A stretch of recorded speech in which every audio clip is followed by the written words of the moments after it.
नमस्कार, मैं हूं पूजा वशिष्ठ और आपने लॉगिन किया है one India Hindi YouTube channel. 2019 के लोकसभा चुनाव से पहले बीजेपी के खिलाफ महागठबंधन तैयार करने के विपक्ष के मंसूबे को नीतीश कुमार ने करारा झटका दिया है। नीतीश कुमार ने मुख्यमंत्री पद से इस्तीफा दे दिया और राजद कांग्रेस वाले महागठबंधन से अलग होकर बीजेपी की अगुवाई वाले एनडीए से हाथ मिला लिया। कांग्रेस की अगुवाई वाले विपक्षी दलों ने नीतीश के इस कदम की खुलकर आलोचना की है।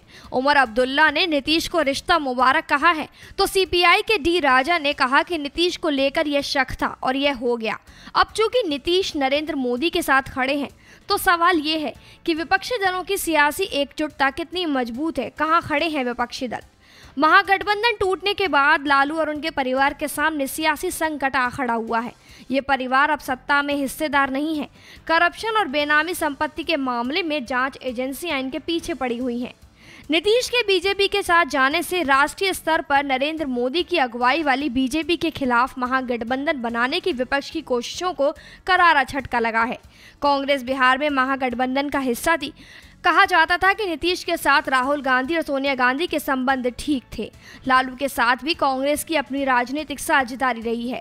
फिर भी कांग्रेस नेतृत्व महागठबंधन बचाने में नाकामयाब रहा।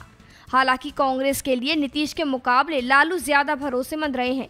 यही वजह लगती है कि कांग्रेस लालू के खिलाफ नहीं जा पाई। नीतीश के एनडीए में चले जाने से कांग्रेस की नरेंद्र मोदी के खिलाफ घेराबंदी की कोशिशें कमजोर हुई हैं। लालू नीतीश की इस क्रॉस फायरिंग में कांग्रेस के भीतर भी मतभेद था। कुछ नेताओं का मानना था कि नीतीश दबाव बनाने की राजनीति कर रहे हैं, तो वरिष्ठ नेताओं का मानना था कि बिहार में गेम पूरा हो गया है और इस गलतफहमी में कांग्रेस के हाथ से बिहार में सत्ता की साझेदारी फिसल गई।